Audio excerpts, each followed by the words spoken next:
वक्फ bill को लेकर के कैसे पूरे देश की क्रिश्चियन कम्युनिटी वक्फ बिल के साथ है और सरकार के साथ होते हुए वो पूरा क्रिश्चियन कम्युनिटी कांग्रेस के तुष्टीकरण की पोल खोल रहा है। जिस जमीन को वो कब्जाना चाहते होंगे अपने बेटे के लिए, बेटियों के लिए, क्योंकि लैंड फॉर जॉब में यही सामने आया कि रेलवे के आसपास जितनी जमीनें थी वो कैसे वो अपने बेटों और बेटियों के नाम करते चले गए। किरण रिजिजू ने पूरा खोल करके रख दिया किस तरह से 2013 में जब सोनिया की मनमोहनी सरकार जा रही थी तो ये बिल लाया गया जमीन पर कब्जा करने के लिए। ये देश असाउद्दीन ओवैसी, ये बिन असाउद्दीन ओवैसी जैसे लोगों को नग्न करने वाला है जिसने सैकड़ों करोड़ की प्रॉपर्टी बना ली। नमस्कार, कैसे हैं आप?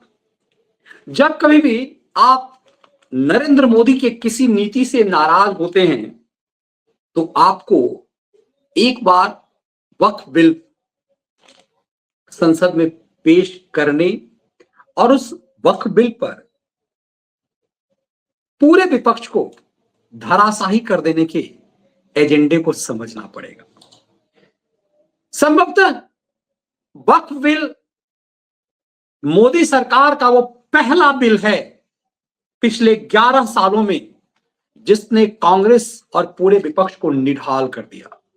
यह देश उम्मीद नहीं कर रहा था कि वक्फ बिल पर संसद के अंदर कांग्रेस और समाजवादी पार्टी इस कदर निरुत्तर हो जाएगी। उद्धव सेना की पार्टी, बाला साहब ठाकरे की बेटे की पार्टी निर्लज्जतापूर्ण हरकत करने लगेगी। कांग्रेस इस कदर बेनकाब हो जाएगी, उसका अतीत, कलंकित अतीत इस कदर उसके चीथड़े उड़ जाएंगे, इसका अंदाजा नहीं था। और तब हमारे एक व्यूअर्स जो लिख रहे हैं, मुझे लगता है कि यह समझ में आता है कि इस देश की जनता को कि कितनी गंभीर है। रमेश जी लिखते हैं, सौगातें मोदी यूं ही नहीं दी गई, किसी बड़े इंजेक्शन की चुभन कम हो इसलिए दी गई। दरअसल इस देश में जब बिहार के वर्तमान राज्यपाल आरिफ मोहम्मद खान ये कहते रहे कि नरसिम्हा राव उनसे कहते थे कि जो लोग गटर में रहना चाहते हैं उसे गटर में ही रहने दो, लाख कोशिश के बाद भी जब उन्हें समझ में नहीं आया तो सदन में इस वक्फ बिल ने आज कांग्रेस के कलंकित चेहरे को खोल करके पूरा खुलासा कर दिया। चर्चा वक्फ बिल पर हो रही थी और कांग्रेस के अध्यक्ष, छोड़िए कांग्रेस में नेता प्रतिपक्ष लोकसभा सदन से नदारद था। भाई बहन दोनों गायब थे क्योंकि उनके ईसाई होने की वजह से उनका पूरा खेल आज खुल जाना था। इस वक्फ बिल को लेकर के कैसे पूरे देश की क्रिश्चियन कम्युनिटी वक्फ बिल के साथ है और सरकार के साथ होते हुए वो पूरा क्रिश्चियन कम्युनिटी कांग्रेस के तुष्टीकरण की पोल खोल रहा है। सदन के अंदर जो कुछ भी देखा गया वो चौंकाने वाला था। कांग्रेस अल्ल बल्ल सल्ल बोल रही थी, अखिलेश यादव बिलबिलाए हुए बेकार की बातें कर रहे थे, वक्त पे कोई बिल नहीं पा रहा था। यही बताता है कि कैसे मोदी सरकार ने वक्फ बिल पर धराशाही कर दिया विपक्ष को। देश आज वक्त पे चर्चा कर रहा है और सदन में चर्चा के दौरान सबसे ज्यादा वायरल हो रहे हैं लालू प्रसाद यादव। तुष्टीकरण की राजनीति के सबसे बड़े झंडेदार लालू प्रसाद यादव जवानी के दिनों में इस वक्त पर क्या कुछ बोल गए सदन में। आज यह वीडियो क्यों वायरल हो रहा है, आप सब कुछ समझने की जरूरत है कि क्यों लालू यादव आज वायरल। देखिए, कानून बनाना चाहिए बहुत कड़ा। सारी जमीनें हड़प ली गई है, चाहे सरकारी हो या गैर, उसमें जो काम करने वाले लोग हैं सब बेच दिया है। प्राइम लैंड, ऐसा नहीं है कि कोई खेती वाली जमीन है। पटना के डाक बंगला पर जितनी प्रॉपर्टी थी ये सब पर अपार्टमेंट बन गया, सब लोगों ने लूट लाट किया है। आगे से खैर आप तो लाइए, इसको पास हम लोग कर देते हैं संशोधन आपका, लेकिन आगे से कड़ाई के साथ जो भी बल्लियां बना रहे हैं करता हूँ। सुनिए, देखिए, कानून बहुत कड़ा, सारी जमीनें हड़प ली गई है, चाहे सरकारी हो या गैर, उसमें जो काम करने वाले लोग हैं सब बेच दिया है। प्राइम लैंड, ऐसा नहीं है कि कोई खेती वाली जमीन है। पटना के डाक बंगला पर जितनी प्रॉपर्टी थी ये सब पर अपार्टमेंट बन गया, सब लोगों ने लूट लाट किया है। आगे से लालू ये बात कह रहे हैं तब जब केंद्र में एक सोनिया की मनमोहनी सरकार थी। लालू अभी अभी रेल मंत्री की पद से खाली हुए थे और केंद्र में सोनिया की मनमोहनी सरकार थी। ये बात मई 2010 की है, जब कांग्रेस की पूरी सरकार 2004 से 2009 तक लूट मचाती रही और जब लालू प्रसाद यादव मंत्री नहीं थे। Lalu Prasad Yadav land for job मामले में पूरे बिहार के में जो रेलवे के किनारे जमीनें हैं उसे लूट करके अपने परिवार को दे रहे थे। तभी संभवतः उन्हीं जागृति हुई होगी करे, ये जो जमीन हम लूट रहे हैं, जो पब्लिक की जमीन, वो हम लूट नहीं पा रहे हैं, दरअसल ये जमीन तो वक्फ की हो चुकी हुई है।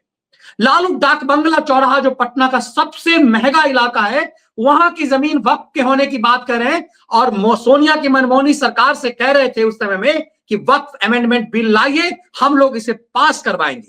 जो लालू यादव उस समय में, जो उस समय भी मुस्लिम वोट बैंक के सबसे बड़े झंडावदार थे, वो लालू यादव उस समय कह रहे थे वक्फ अमेंडमेंट बिल लाइए, हम इसे पास कराएंगे, क्योंकि पूरे देश में वक्फ के नाम पर जमीन की लूट हो रही है। उस लालू की पार्टी आज वक्फ बिल के खिलाफ खड़ी हुई है। लालू यादव आईआरसीटी घोटाले और लैंड फॉर जॉब घोटाले मामले में अब जेल जाने के इंतजार में है, तो अस्पताल में भर्ती हो रहे हैं।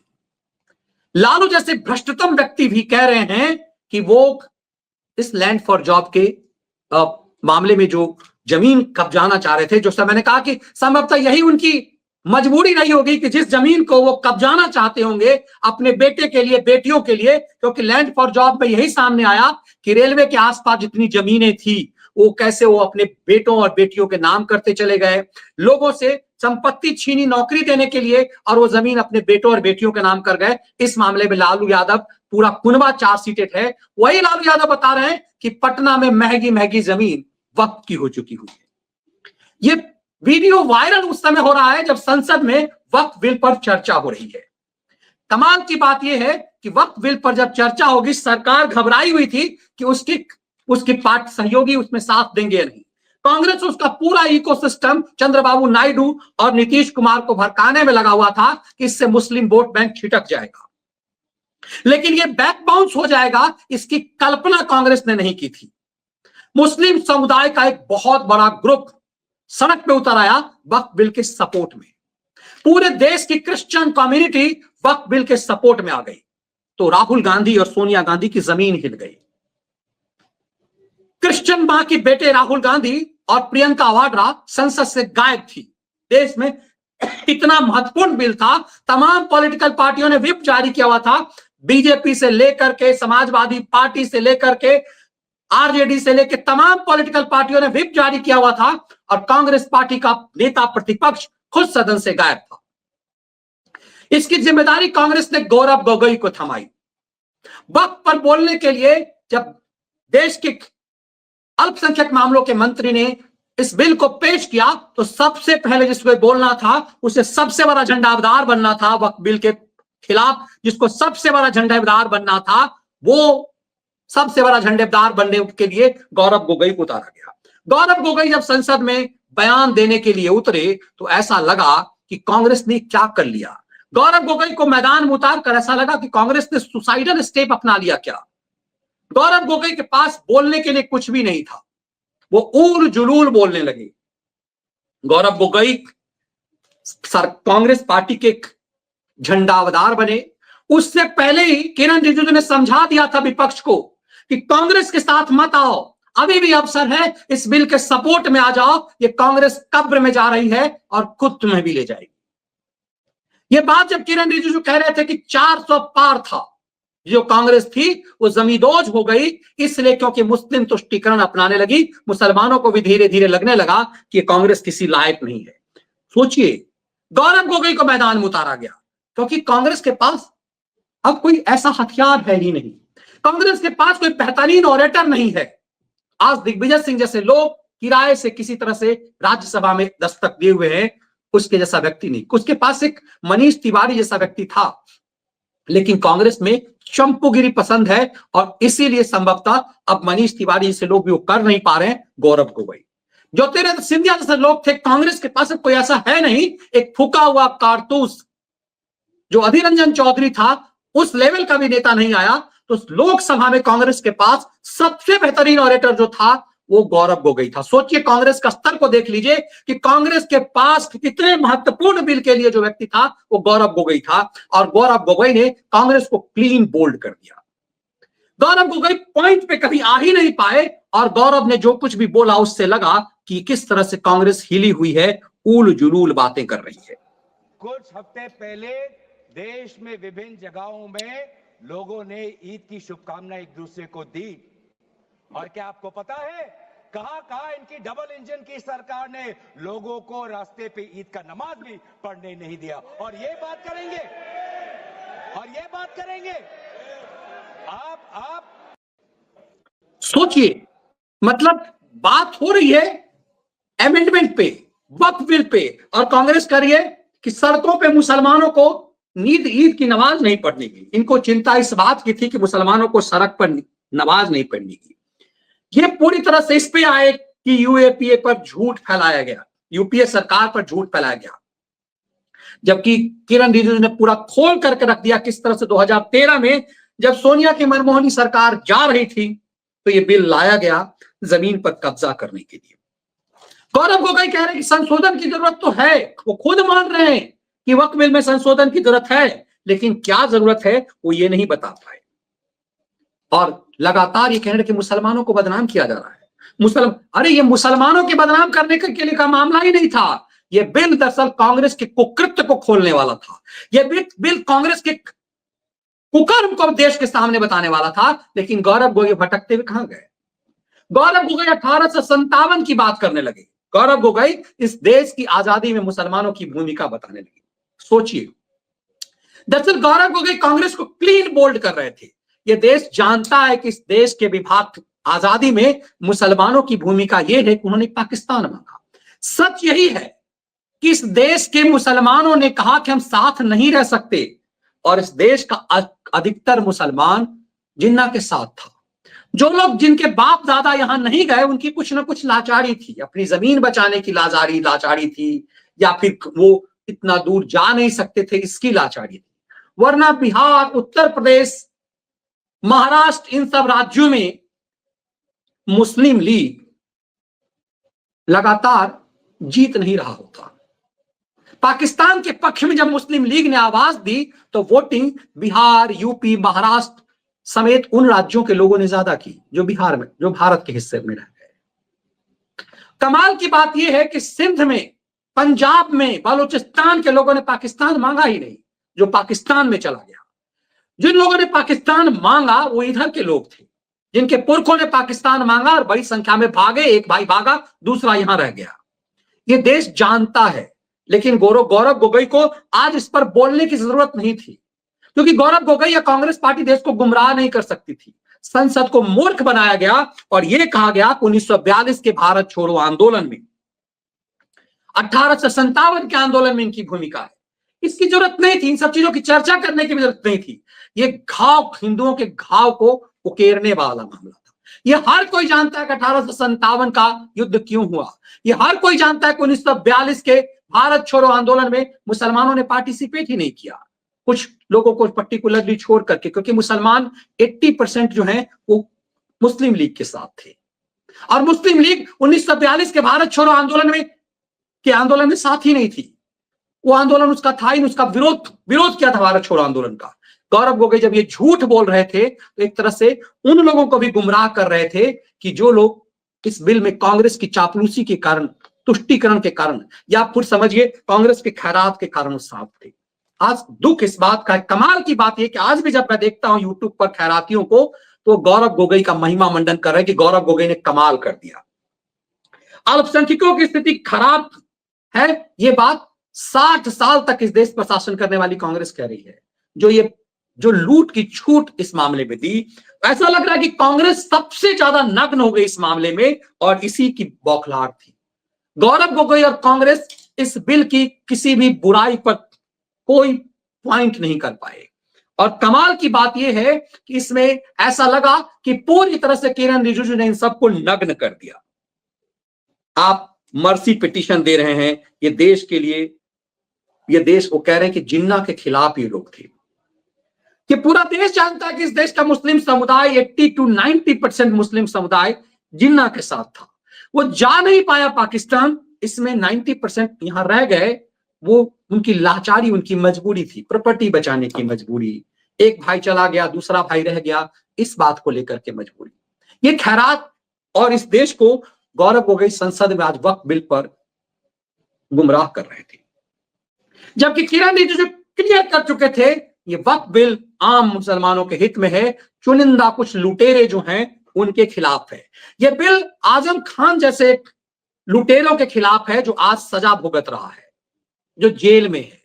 यह बिल मुख्तार अंसारी, अतीक अहमद जैसे, शहाबुद्दीन जैसे माफियाओं के खिलाफ है, जिन लोगों ने इस देश में अरबों की संपत्ति अर्जित कर ली। यह देश असउद्दीन ओवैसी, यह बिल असउद्दीन ओवैसी जैसे लोगों को नग्न करने वाला है, जिसने सैकड़ों करोड़ की प्रॉपर्टी बना ली। आज देश के आम मुसलमानों को गौरव गोगोई की बात से झन्नाटेदार तमाचा समझ में आ रहा था कि कैसे मूर्ख बनाया गया। आज फिर गौरव गोगोई राहुल गांधी को उस नीति पर आए जिसमें उन्होंने एक तरह से अमेरिका और इंग्लैंड को प्रोवोक किया, और तब समझ में आएगा इस देश के खलिहर खैरातियों ने क्यों यह नैरेटिव बनाया कि भारत हैप्पीनेस इंडेक्स में पीछे है, अल्पसंख्यक मामलों की यहां पर हत्या होती है। गौरव गोगोई ने आज कहा कि मोदी सरकार के खिलाफ देश भर के जितने भी, देश के बाहर के जितने भी संस्था हैं, वो ये बताते हैं कि माइनॉरिटी के खिलाफ इस देश में इंसाफ नहीं होता है, और इसीलिए वक्फ बिल को उन्होंने इसी रूप में रखने की कोशिश की।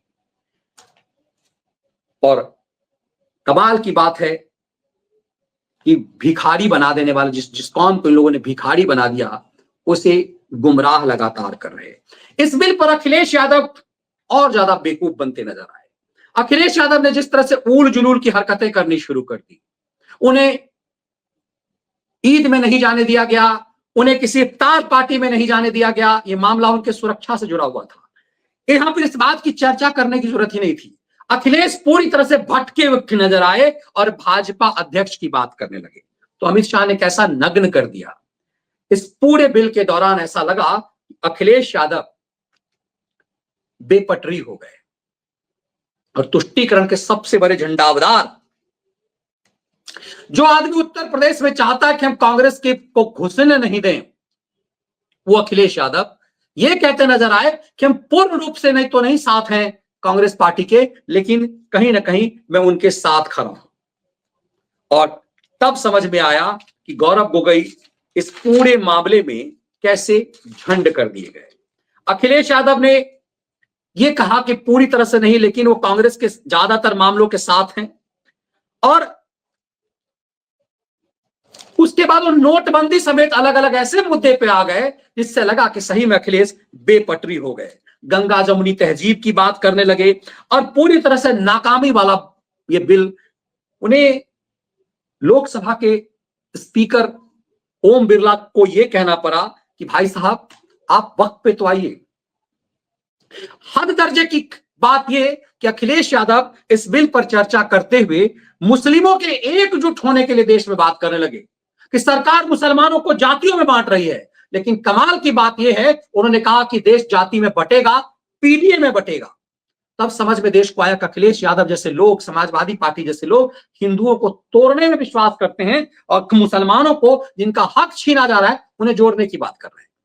ये पसमंदा मुसलमान जिनका हक छीना जा रहा है उसके साथ उन्हें जोड़ने की कोशिश कर रहे हैं। ये पूरी तरह से ये साफ लगाया और अस्तर गिरा। देखिए आज भी अयोध्या को फैजाबाद कहते हुए उन्होंने ये कह दिया कि अयोध्या में एक कार्यक्रम हो रहा था, उसमें राम भी थे, सीता भी थी, लक्ष्मण भी थे, लेकिन हनुमान नहीं थे। और हनुमान को उन्होंने दलित बता दिया, हनुमान दलित थे इसीलिए नहीं थे।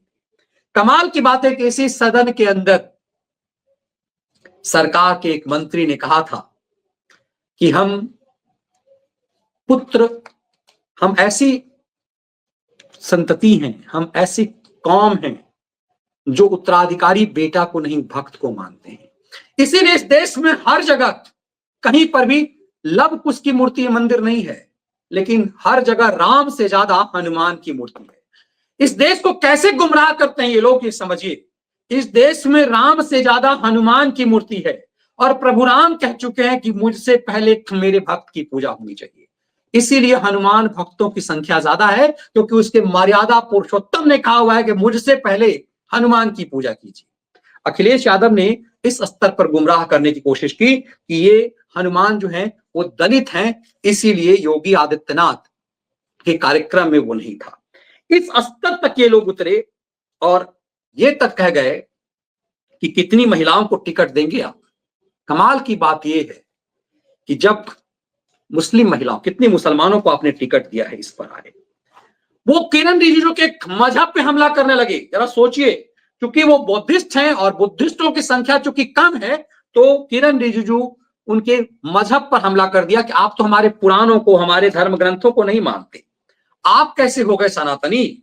और कहीं पर भी इतनी लंबे भाषण में, क्योंकि 37 उनके पास सांसद आ गए तो उन्हें समय भी ज्यादा मिल गया। उनका सौभाग्य देखिए कि मुलायम सिंह यादव के दौर में जितने सांसद कभी नहीं हुए, उतने सांसद उनके पास हुए। और आज जब इतनी बड़ी संख्या उनके पास हुई तो उल जुलूल हरकत करने लगे। उन्हें लंबा समय बोलने का मिला, लेकिन वो कुछ भी नहीं बोल पाए। कुंभ के खिलाफ बोलते नजर आए, कुंभ का प्रचार किया गया, कुंभ में 30 लोग मारे गए, 1000 से ज्यादा लोग गायब हो गए, उनका नाम क्यों नहीं जाहिर करती सरकार। एकदम से ऐसा लगा कि घोर सनातन द्रोही, भारत द्रोही एजेंडे पे चलने लगे। लेकिन कहीं पर भी वो इतने लंबे समय में वक्फ बिल, अमेंडमेंट बिल क्यों नहीं होना चाहिए, इस पर अखिलेश कहीं बोलते हुए नजर नहीं आए। ट्रिब्यूनल का मामला हाईकोर्ट में क्यों चुनौती होना चाहिए, इन सब चीजों पे बोलने लगे। और ये अंत में कहते हुए समापन कर दिया कि ये बिल अलोकतांत्रिक है। इससे साफ लगा कि अखिलेश यादव पूरी तरह से भटक गए। अखिलेश यादव के पास भी दरअसल बोलने के लिए कुछ भी नहीं था। वो बोलने के लिए कुछ नहीं था कि सच्चर कमेटी पर कम से कम उत्तर प्रदेश में उनकी सरकार रही तो क्या किया। सही मायने में यदि कहिए तो मुसलमानों के ध्रुवीकरण के मामले में ऐसा लगा कि पूरी तरह से समाजवादी पार्टी कांग्रेस के साथ नग्न हो गई और उनका तुष्टीकरण का बोर्ड एकदम से छिटकता नजर आ रहा था। एक मैसेजिंग जो किरण रिजिजू ने कहा, हम वो हैं जो इस बात पे भरोसा नहीं करते कि हमें कोई वोट देता है या नहीं देता है, हमारा काम देश के लिए करना है और हम इसीलिए ये बिल इसीलिए ला रहे हैं कि बिल देश के लिए है। कांग्रेस और समाजवादी पार्टी, पूरे विपक्ष के पास इसका कोई जवाब नहीं था। सही मायने में कहीं तो पूरा विपक्ष इस पूरे मामले में नग्न हो गया। और असली नग्न इन सबसे ज्यादा, तो कम से कम ये सब तो नग्न थे, बाला साहब ठाकरे की पार्टी। उसका सांसद संसद में बोलने के लिए आए उनके एमपी अरविंद सामंत, तब तो गिने चुने एमपी रह गए। अरविंद सामंत ने जब बोला तो कश्मीर 370 के खिलाफ बोलना शुरू कर गए, वो राम मंदिर के खिलाफ बोलना शुरू कर गए। ये समझ में आता है कि दरअसल कांग्रेसीकरण इन सब का हो गया। और इसीलिए चेताया था गौरव गोगोई ने कि कांग्रेस का नकल मत कीजिए। इन सब पूरे परिप्रेक्ष्य को यदि देखेंगे तो आपको समझ में आएगा कि वक्फ अमेंडमेंट बिल पर दरअसल क्लीन बोल्ड हो गई कांग्रेस, हिट विकेट हो गई समाजवादी पार्टी और उद्धव ठाकरे की शिवसेना जो बाला ठाकरे का आदर्श पे थी। हताशा तो सबसे ज्यादा अधिक सोनिया के बच्चों को दिख रही है जो संसद में गायब है, क्योंकि इस बिल के पक्ष में देश भर की पूरी क्रिश्चियन कम्युनिटी आ गई है। और जिस केरल से प्रियंका वाड्रा सांसद है, वहां की जो क्रिश्चियन कम्युनिटी है उसने सरकार के इस बिल का सपोर्ट करना शुरू कर दिया है। यही वजह है कि पूरी तरह से कांग्रेस पार्टी छटपटा गई है, क्योंकि दुनिया में जहां से माल लेकर के कांग्रेस आती है, यह पूरे यूरोपीय कंट्रियों को समझ में आ गया है कि भारत की क्रिश्चियन कम्युनिटी इस बिल के साथ है। तो फिर सोरस और गैंग से पैसा कैसे आएगा, ये बेचैनी है। कि सनातन द्रोही हो चुकी हुई कांग्रेस और पूरे उसके पिछलग्गू पार्टी को एक शॉट में ही, एक बॉल पे ही कह लीजिए, पूरी तरह से क्लीन बोल्ड कर दिया। ये वक्फ बिल पर देश को ऐसी उम्मीद नहीं थी कि मोदी ऐसा प्रहार करेंगे और पूरी तरह से विपक्ष को निढाल कर देंगे। सही मायने में पूरा विपक्ष निढाल हो गया है। उद्धव ठाकरे की पार्टी को नग्न करते हुए शिंदे के पुत्र श्रीकांत शिंदे ने उघाड़ कर रख दिया कि आज यदि बाला साहब ठाकरे होते तो क्या तुम लोग ये सब बोल पाते। जो लोग इस देश को विभाजित करके इस देश में दंगा कराने की साजिश कर रहे थे। फिर किसी को लग रहा था कि संसद में जब ये बिल पेश होगा तो तब तक हम पूरे देश में पेट्रोल छिड़क चुके होंगे और माचिस लगा देंगे, आग लग जाएगी। दरअसल उन सबके घर में खुद आग लग गई और पूरी तबाही हो गई। देश जलाने का, देश को तबाह करने का, वक्फ बिल पर देश को बर्बाद कर देने का इन सब का सपना धराशायी हो गया। इस मेरी नजर में ये बिल आजाद भारत में का सबसे महत्वपूर्ण बिल है। मेरी नजर में ये 370 से भी सिर्फ कतई कमतर महत्वपूर्ण बिल नहीं है। जिस बिल को इतने हल्के में लिया जा रहा था, उस बिल ने विपक्ष की, कांग्रेस की अगुवाई वाली विपक्ष की को पूरी तरह से धराशायी करके रख दिया है। ये वीडियो विश्लेषण यदि आपको पसंद आए, इसके कंटेंट पसंद आए, वीडियो को लाइक और शेयर जरूर कीजिए। जय हिंद, वंदे मातरम।